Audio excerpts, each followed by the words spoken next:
Yes, the Indian Prime Minister did say that India is diversifying its culture to the world. Let me go to Sidhan Sibol, who is at the White House, and we can see that the guests have started arriving at the White House for the state dinner. We will be paying more attention to not only the meal or the menu, we'll also be paying close attention to the fashion, what these guests are wearing at the state dinner.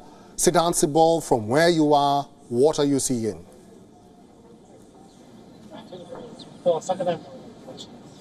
Well, from where I am, I can tell you one thing. First, we will be there at the state banquet and we will get you the first pictures of the state banquet.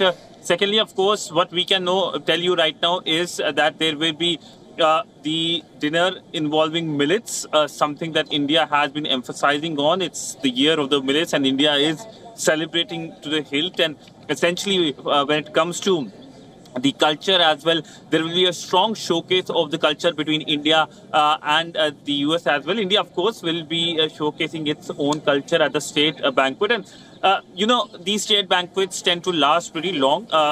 Last state banquet was for the South Korean president. It continued till wee hours, till around 1 a.m. That was the time. So it started early. It continued till 1 a.m. So it's a pretty long time frame. But all in all, it is also how the top policymakers, the top who's who of the American society and, of course, the Indian society will be meeting and greeting each other. It is a place to form new connections, new bonds as well. And since this state dinner is being hosted at the White House, all protocols will be followed. This is an office that essentially is a key component of the visit of the Indian Prime Minister Narendra Modi to the United States. Indeed, we are waiting for the state banquet and the state dinner to begin any time from now. The guests have started making their way to the hall in the White House where the state dinner will be hosted, and the President of the United States, Joe Biden, and the First Lady, Dr. Jill Biden, are hosting the Indian Prime Minister for this state dinner. Molly Gambhir, the Indian Prime Minister did mention that India will strive and is still continuing to diversify the culture. And with this visit to the United States, the symbolism of India diversifying the culture worldwide, probably you can tell us more about that in context.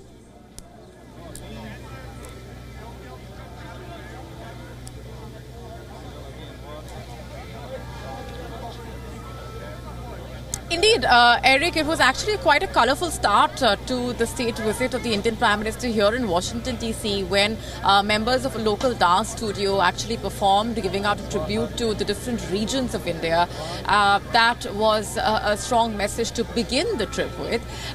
We have, over the last 24 hours, seen a number of statements which have come out from the American and the Indian side, talking about how this is once again an opportunity for India and the United States to highlight the many fronts upon which they can build their relationship, since the foundation that they have already laid over the past decade has been extremely significant.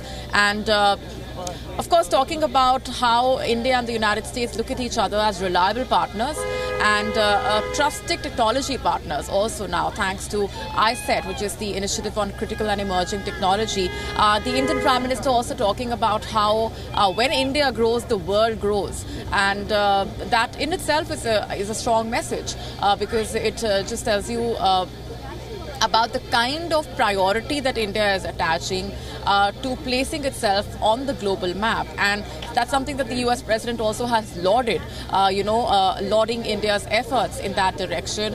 The earlier leg of this trip, of course, was in New York, where the Indian Prime Minister led the International Day of Yoga celebrations at the UN headquarters. So that was India's soft power at full display. So it's been a very interesting mix of engagements that the Indian Prime Minister minister has had already. The messaging, very strong messaging coming in from both sides, and they are overall showing their commitment towards forging deeper ties, and which is why the state visit has been hailed as a new dawn in the relationship, and how the two countries are standing, as Lloyd Austin earlier put it, as a transformative moment as well. Molly Gambhir, stay with me. Susan Teherani, stay with me as well. I have to let our diplomatic correspondent, Sidhan Sibol, to go and prepare for the state dinner. Sidhan Sibol, have a good one, and thank you very much for talking to us today. Susan Teherani, this has been synonymous with the Indian Prime Minister wherever he goes. There is so much fanfare, there is so much enthusiasm from the people that he goes and visits, including Australia, and now we have the United States of America. How has it been for you covering the Indian Prime Minister's tour of the United States?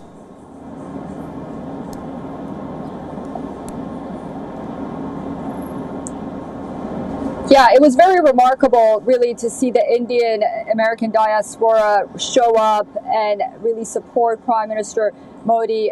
Here in New York, of course, there was a unity march a few days before he arrived. And then during his arrival in New York by the United Nations, there were a group of supporters as well. And I think in the halls of Congress, which I personally had not heard before, there were Indian Americans who were chanting his name as he was walking in. So it's been great to cover on the one hand, because it's very different considering the fact that he started his first leg of trip with an event that made it to the Guinness World Records. And that was that yoga event at the United Nations with the most international participation than any event so far. So different nationalities from almost all of the countries took part. And then he went off to Washington to, talk about more turbulent issues, for a lack of a better word. So, yes, Prime Minister Modi does have the support, of course, of the Indian American diaspora. But I think one of the reasons for that is during his speech and even during that press conference, time and again, he alluded to the Indian American population here in the United States, to his people in India, and also not only being a voice for the people of India, but time and again, as we've discussed in the past half hour or so, he mentioned the people of the global south and how important they are and how affected they become because of the Russia-Ukraine war, or how affected they were after COVID. And this sense that he's looking out for the whole region, I think, is another reason for his popularity. Remember, most of the countries in the global south have, for the most part, had the same position as India when it comes to the Russia-Ukraine conflict, because so much of their internal politics is at stake. So I think there is a resonance in that sense as well. And of course, the pillars of democracy sharing with the United States in that aspect then brings, Western democracies closer to India as well. It's been fascinating to cover. It's been fascinating to cover indeed. We are waiting for the state dinner to begin any time from now. The guests are making their way to the hall inside the White House, and the Indian Prime Minister will be headed to the White House, where he will be hosted for a state dinner with the President of the United States, Joe Biden, and the First Lady, Dr. Jill Biden. I'm talking to our correspondents, Molly Gambhir and Susan Teherani, and now joining us for more on this is Lester Munson.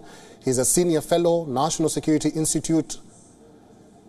Lester, welcome to WION World is One. Looking at this trip or tour of the Indian Prime Minister to the United States, when we talk about diplomacy, what would you say has been the key highlight of the Prime Minister's visit and discussions with the President of the United States, Joe Biden, when it comes to issues of diplomacy and India's soft power? Well, for me, the amazing feature of this trip is its comprehensive nature. The prime minister is engaging with business leaders. He's engaging with the White House. He's engaging with Congress. He's engaging with the Indian American diaspora. This is a very quick 2-day tour de force of the very, and a nice survey of the deep and but also broad relationship between the United States and India. It's really, so it's perhaps the most amazing thing about this trip is the sheer number of amazing things involved in this trip. There's not just one issue that is being discussed. There's not just one opportunity here. There are opportunities to enhance this relationship on the security front, on the economic front, politically and diplomatically. And that's why I think we're seeing such a very successful visit so far, with with the prime minister being very well received by all of his interlocutors, but also by the crowds that appear to be showing up at every event he has. Lester, talking about opportunities, the Indian Prime Minister Narendra Modi did indicate that his vision is to woo more investors to come to India and invest and also improve the development in India. Do you think this is feasible? Will it work in the short term or in the long term? Well, this is certainly the right moment for this kind of effort. The United States and other countries that have invested deeply in China in particular over the years are looking for alternatives. India is, aside from its own amazing qualities, India is the logical alternative in many ways to investment in China. So given the very large turn that has taken with respect to the United States and other Western countries investing in China, this is the time for India to be on the world stage, for the prime minister to make the case for India, and for India to exploit this to maximum effect. Whether that is sustainable over the long run, I mean, I suspect it is, but the test will be, can these businesses be successful when they invest in India? Can they achieve the goals that they need to achieve? There's of course, that is not just an easy question. Those answers will come in the years ahead, but right now it looks very good. Looks very good. Susan Tehrani, yesterday the Indian Prime Minister did meet the owner of Twitter, Elon Musk, and there was so much talk about that meeting. I am being told that we do not have Susan Tehrani at this moment. Lester, probably I can raise this question to you.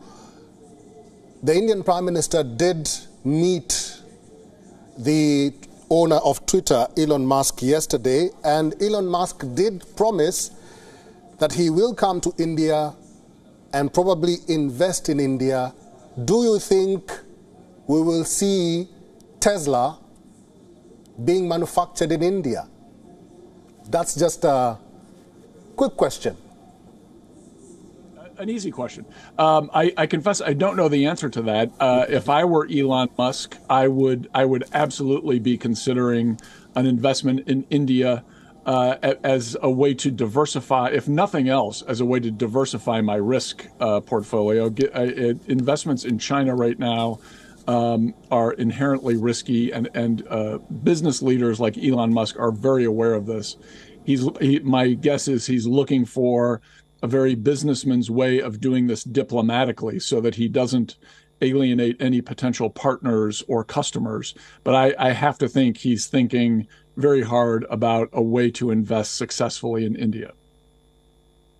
Something that has also been an issue in the Indo-Pacific and in India and also in America, relationships with China.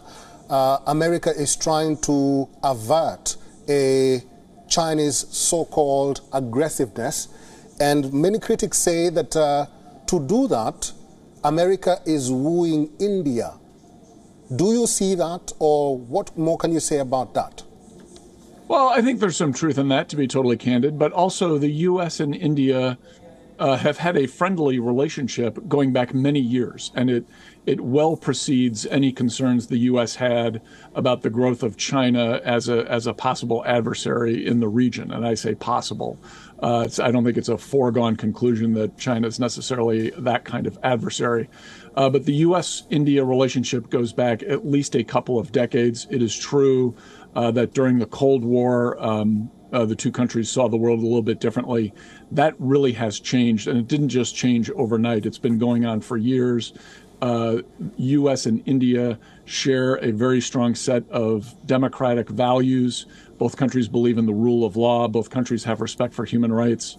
These are the things that bring countries together in a sustainable way over decades. And so I think we're seeing what we're seeing today, while some of it does have to do with the role of China in the world. What it really is deep down between the U.S. and India is shared values and shared interests. And so I think that's why we're going to see this relationship continue to grow. Lester, also talking about the war in Ukraine, which has also been an issue for a very long time. The Indian Prime Minister says that this is an era of dialogue and diplomacy and not war. Some critics say that America is trying to woo India into the fray. Do you see that?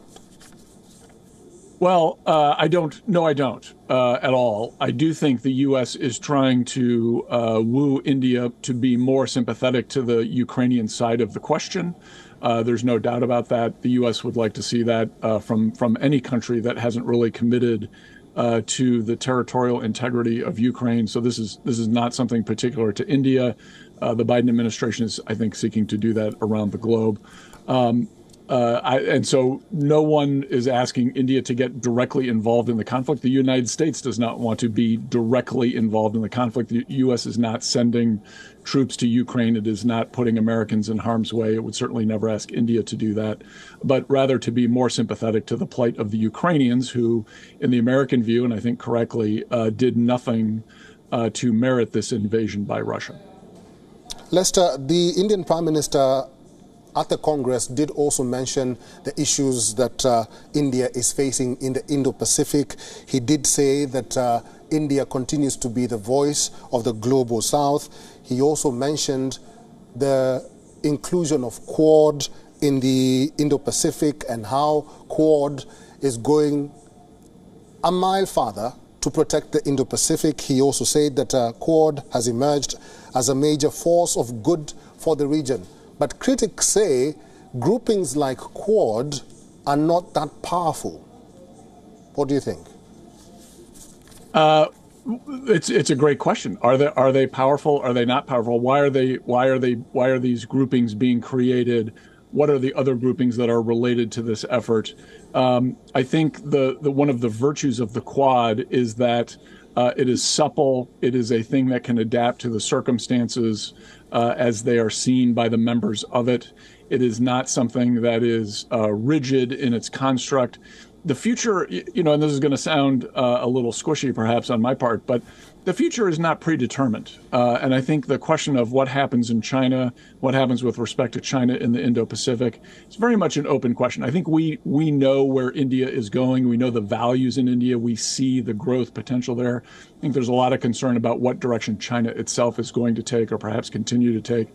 And so the Quad is I think, a very sensible way for countries that have a vested interest in the future of the region to talk to each other and share best practices and communicate in a way that allows them to maximize their effectiveness when they're trying to take care of their interests and values. So I think the construct of the Quad is actually quite ingenious and is now a very good time for that to be promoted. I'm talking to Lester Munson. He is a senior fellow, National Security Institute. Lester, stay with me. Our correspondent.